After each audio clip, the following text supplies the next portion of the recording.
Me on YouTube, subscribing to my YouTube channel. Hope y'all liked it. I appreciate all you guys. 10K on the way still. No, you don't. I'm gonna hit 10,000 subscribers, so.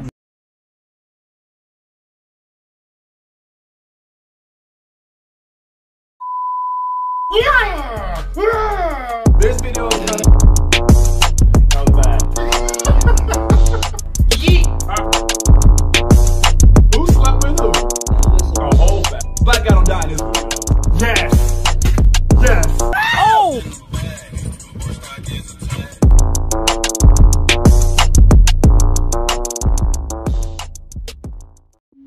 What's up, people?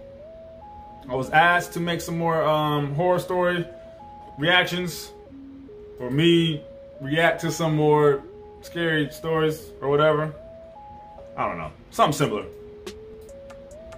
Not really much into scary stuff. It is Halloween. It's, you know, it's October, Spooktober.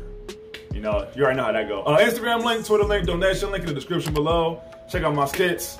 Thank you for supporting me. Thank you for donating on Cash App. Go ahead and get it.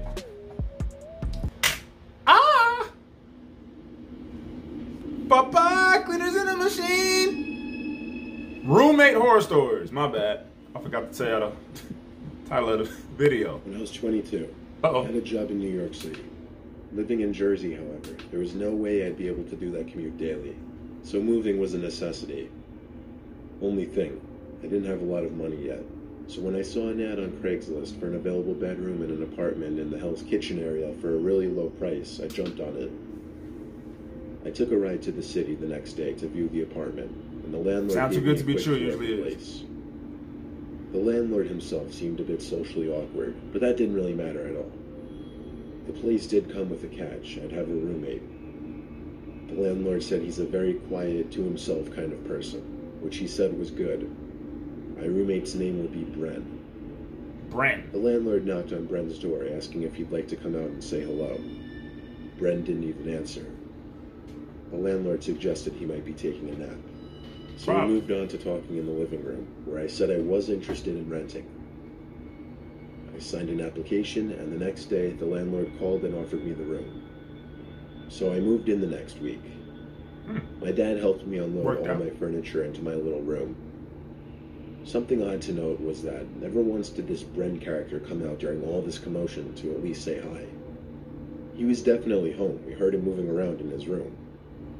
I came to the early realization that he probably wasn't going to be friendly at all.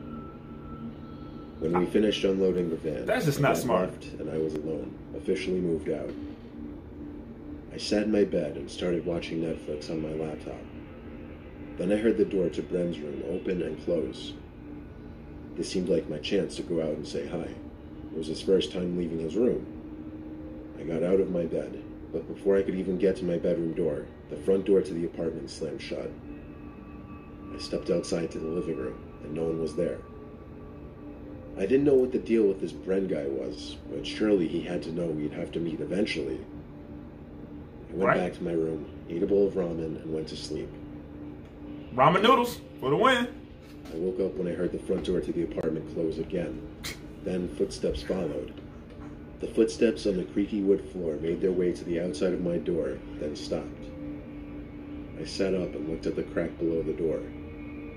The outlines of feet could be seen through the light creeping in under the door. Hell no. Why was he just standing out there like a creep? Hell no. Of course I didn't say anything. I just waited for him to walk away.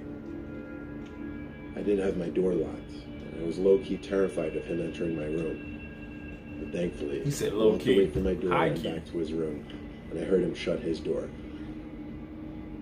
I tried to... Why would you move? I wouldn't. You must be really anxious to just move in with someone you don't know, you've never even seen. You must really, I don't know. Times must be rough, man. All I heard were thumps coming from his room. I had no idea what he could possibly be doing. I was tempted to go knock on his door and tell him to keep it down, but I hadn't even met the guy yet, so I had to deal with it. Eventually, I fell asleep. When I woke up in the morning, it seemed Bren was out already, maybe at work. I didn't know at the time. I spent most of that day shopping for groceries and basic apartment necessities. When I got back, I dropped all the bags on the couch in the living room That's to so give myself weird. a rest. I cooked dinner, watched some Netflix on the couch. All the while, Bren never came home. I did a quick run to the nearby 7-Eleven to get toothpaste, and when I got back, I noticed Bren's door was cracked open and the light was on. So I figured this was it, the moment for me to say hello. I went to his door, knocked lightly twice, then pushed the door open. What I found in there was shocking. Or maybe I should say what I didn't find in there. The room was completely empty. Not a single piece of furniture, except for a single chair sitting in the corner of the room. A kind of chair you'd find in a high school classroom. My heart suddenly started racing and I started to shake. What? I turned off the light in that room and shut the door. Could this Bren person have been in the process of moving out? I went to my room, locked the door, and sat on my bed, suddenly getting a really bad headache. I took out my phone and decided to call the landlord to ask him what the hell was going on. I'd have been called the landlord. After dialing his number, I put the phone to my ear and suddenly heard a loud ringing sound coming from my closet. I felt like my heart, which was already racing, was now in my stomach. The phone rang twice, then went to voicemail. I got out from the bed, ready to open the closet, but I stopped and realized that given that the phone rang twice, that means he had his phone and he declined the call. He declined the call. I had the sick realization that the landlord was likely in my closet, and there never even was a Bren. I ran to the bathroom, locked myself in, and called the cops. They got to the apartment shortly, and searched the whole apartment with me. Sure enough, we found the landlord hiding under my bed. I tried pressing charges for trespassing, trying to get myself out of the lease, but it turned out there never even was a lease. The dude wasn't even an actual landlord. What? He didn't even own the apartment. I didn't get the rest of the story, like how he got the keys in the first place. I had my dad come the next day to help me move all my stuff back home. I found another apartment the next week, and it was a huge hassle going through the whole moving process again.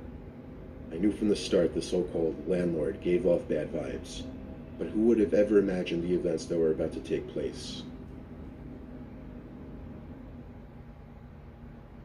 That's crazy. This dude was just living in somebody else's house, made it seem like it was his house. There was an ad on Zillow for a shared apartment near the chicken farm I worked at. Wow. I moved in because it was convenient and already furnished. Hey, y'all be careful out there, man. Just Anybody dropped off playing. my clothes and a mini dresser, and I already had a bed to sleep in the spare room. The man who was renting the room out to me was old. He was like 70 or something. Man, I'm And his tripping. name was Ben. It was a non-contractual agreement, meaning I'd pay him by the week, but he was more or less still a roommate. He was very old-fashioned, and that included everything in the house. That's I never never good. exactly come from a wealthy family, so trust me when I say this was a steal for me. One night after getting home from a long day of work, I collapsed into bed and fell asleep like a baby. But suddenly, I awoke to the bedroom door opening. Light poured into the room from the hallway. That's the creepiest Standing door in the I've ever heard. doorway was the old man, Ben, with his hand on the doorknob. He said in his deep, hoarse voice, "Stay out of the basement." He said he knew I went down there. I defended myself and assured him I didn't, because I actually didn't. He shut the door, and I heard him walk downstairs. I sat there thinking this guy must be unstable or something. I mean, I was at work all day. The next day, I was off from work. Miss me with that. Ben took his old jalopy down the road. I'm guessing to the store. While I was alone, I stared at the basement door. I knew it was the basement door because I'd seen him go down there before. I went to open it just to peek downstairs. Yeah, now you want to go down It was there. pitch black down there. I would have never been compelled to go down there if it weren't for his bizarre remark about not going down there. Right? But I figured he wasn't going to be home anytime soon, so I continued down. I found the light switch at the bottom step for some reason. It was for the most part a normal basement so far, but there was a door in the corner. Behind that door was something unimaginable. Oh, no. The door was very hard to open because there was some rubber concealer under the door. I'm guessing to keep that awful smell out of the rest of the basement and house. I'm good. The inside of this little room was a nightmare. Blood stains on the concrete floor, black bag stacked in the corner of the room, stretched long enough to be carrying bodies or body parts. And the smell of rotting life. I had to refrain from puking right there. I noticed a camera hung in the top right corner of the room, down at some workbench. I took a quick picture of the room and hurried out of there.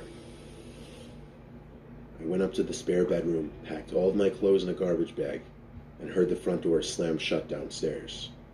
He was back. I played it cool and greeted him from the upstairs hallway. He didn't respond. I heard him open the basement door and stomp downstairs. He knew. I saw that as my cue to sprint to my car. That was the cue. I made it to my car and without looking back, drove away from there. I drove 15 miles back to my brother's farm and showed him the picture. He said I was an idiot for not calling the sheriff sooner. So I called 911 and told them to bring a search warrant to Ben's address and check the basement before he could clear it out.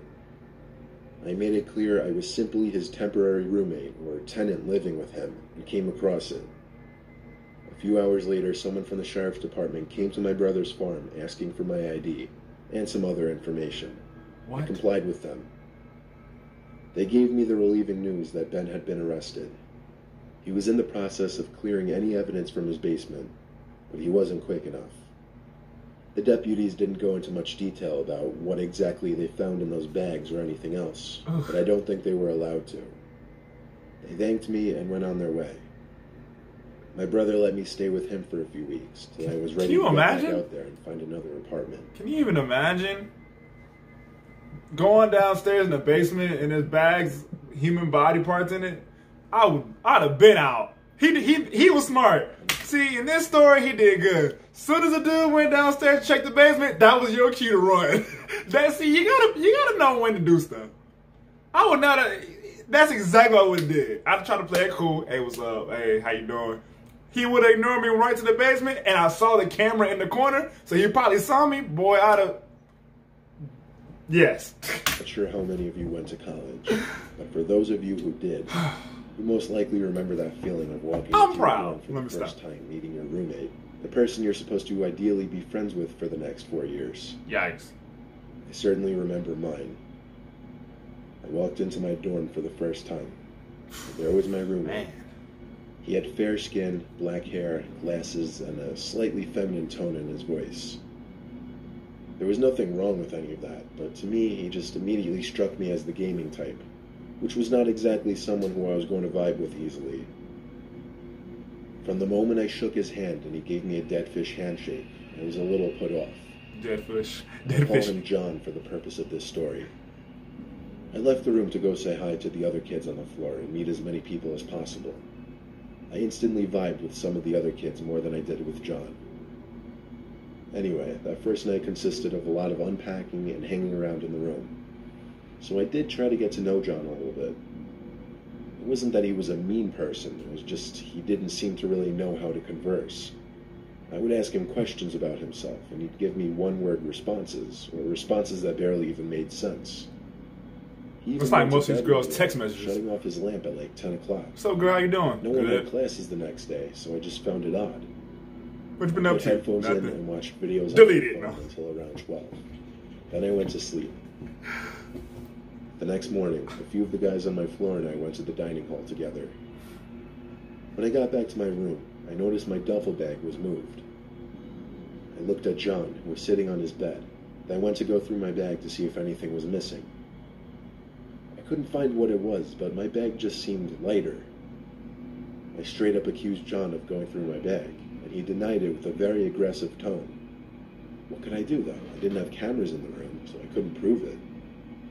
The next night, I tried inviting John out with me and a couple of the other kids from the floor.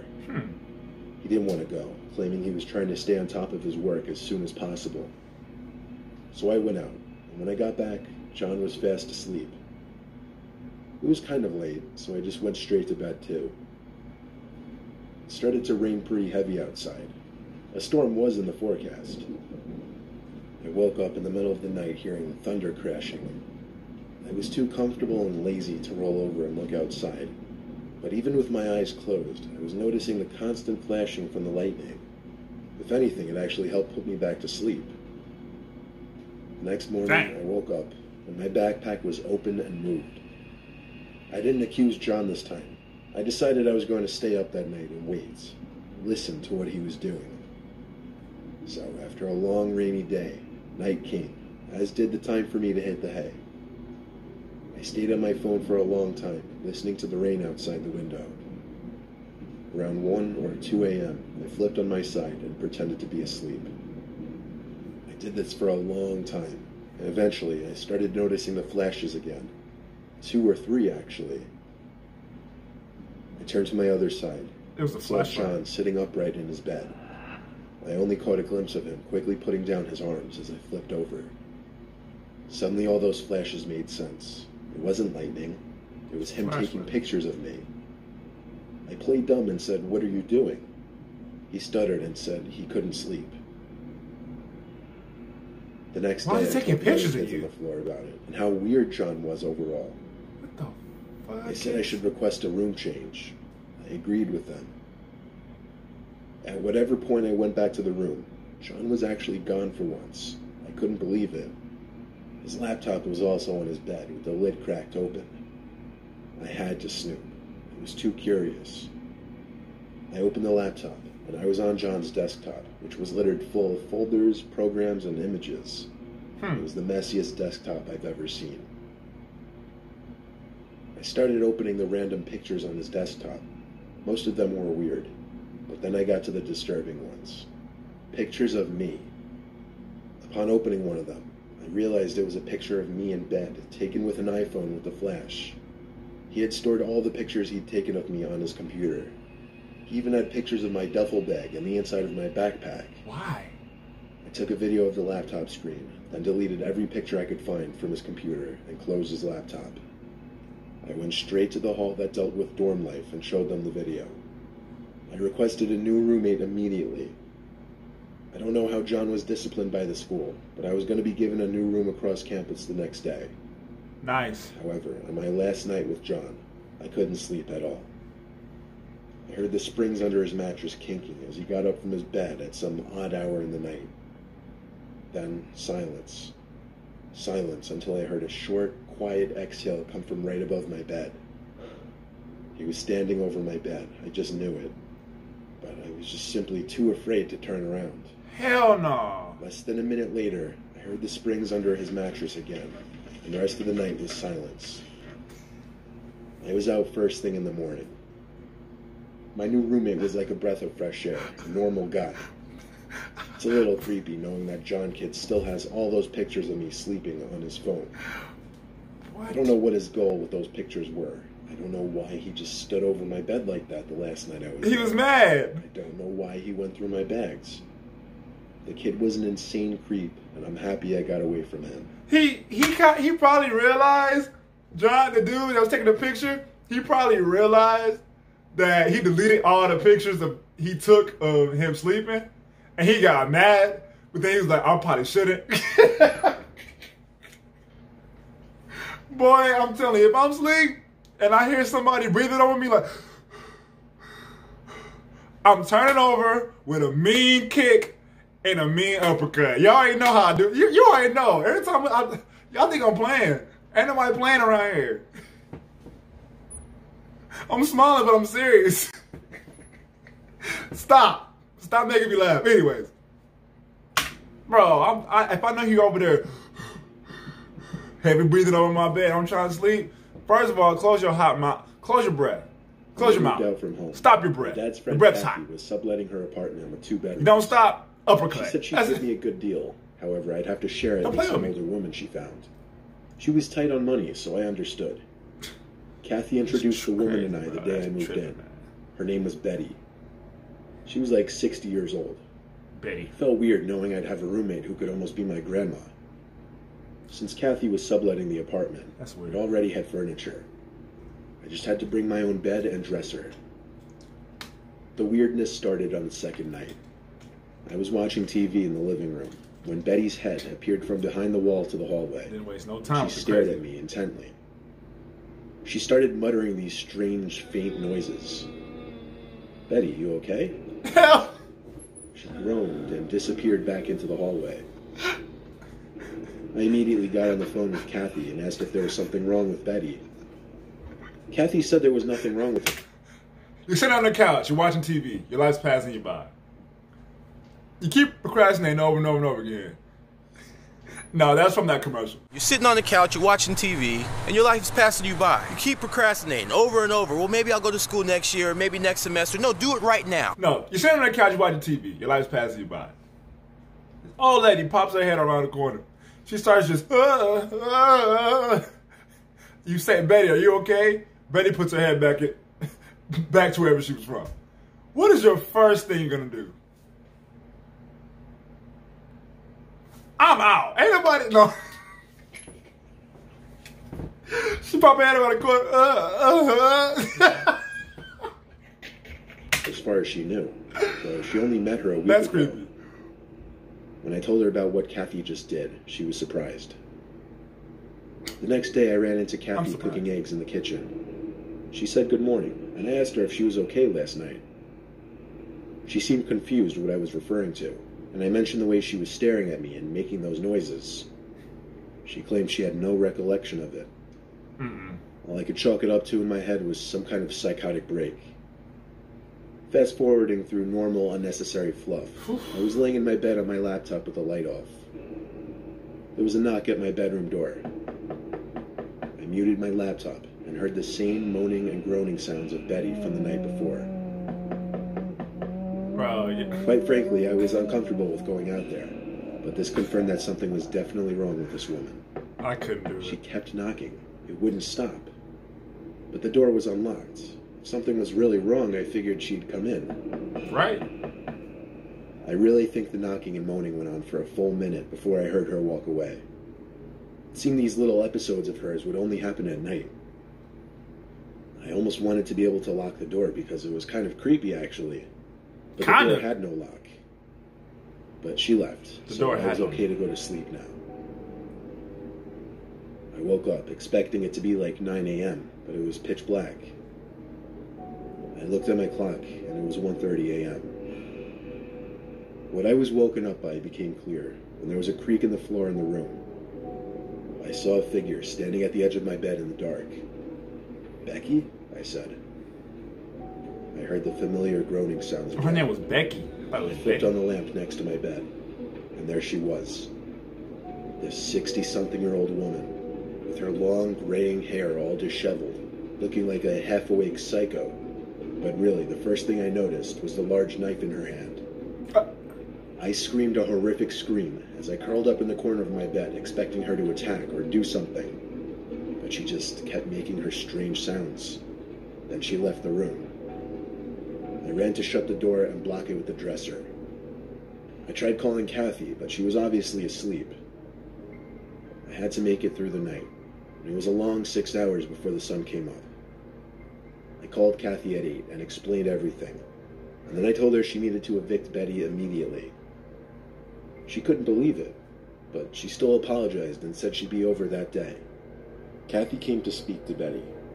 She couldn't just evict her right away without a notice, though, and the eviction process takes months. So Kathy told me it was best if I just left the apartment and found somewhere else to live while she dealt with Betty. Betty apologized and said she had no recollection of any of the stuff happening. After Kathy and I did some research, we determined Betty most likely had a severe case of sundowning syndrome, which causes people to become confused or aggressive late in the day when the sun goes down. It's really terrifying knowing in whatever confused state of mind she was in, she likely had the intention of coming into my room and stabbing me for whatever reason.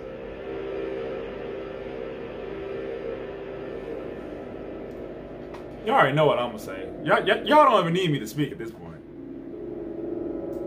Y'all already know. You already know. I've told y'all multiple times. Like, y'all know what time it is. Y'all want me to tell you again? Because I'll tell you again if y'all wanted me to hear it. If I want me to hear it. If y'all want to hear it, I'll tell y'all again. You come into my room in the middle of the night. I'm standing over my bed with a knife or a power drill. you're getting your ass whooped. I mean, it's that simple. Y'all know what time it is. You pull up, you're not leaving. It's that simple. It sounded a little bit complicated. You play stupid games, you win stupid prizes. I don't know how else you want me to put it. My life is at stake. I feel like I'm being threatened. So I gotta handle the situation. And by the time the cops get there, they gonna be picking a view. They ain't coming for me, they coming for you. Cause you already gonna be knocked out on the floor. They gonna be like, damn, we need an ambulance. This boy Lorenzo just knocked you. I'm done. Am I trying to fight old ladies with knives? No. Am I gonna fight an old lady with a knife in the middle of the night over my bed? Definitely. Hey, like and subscribe, Instagram link, Twitter link, donation link in the description below. Thank you for following me. Thank you for donating on Cash App. Thank you for checking out my skits. I appreciate it. Love y'all as usual. Y'all tell me the best one. I think the creepiest one was the other one with the chair in the room. The dude, the landlord guy, quote unquote. That was crazy. They were all pretty good, actually. They were all pretty good. I actually liked them. They had my attention most of the video. And y'all be careful out there, though. Y'all be careful. Anyway, I'm done. Adios, sayonara, see you later. No, you're sitting on the couch watching TV. Your life's passing you by. This old lady pops her head around the corner. She starts just, You say, Betty, are you okay? Betty puts her head back to wherever she was from. What is your first thing you're gonna do? I'm out. Ain't nobody, no.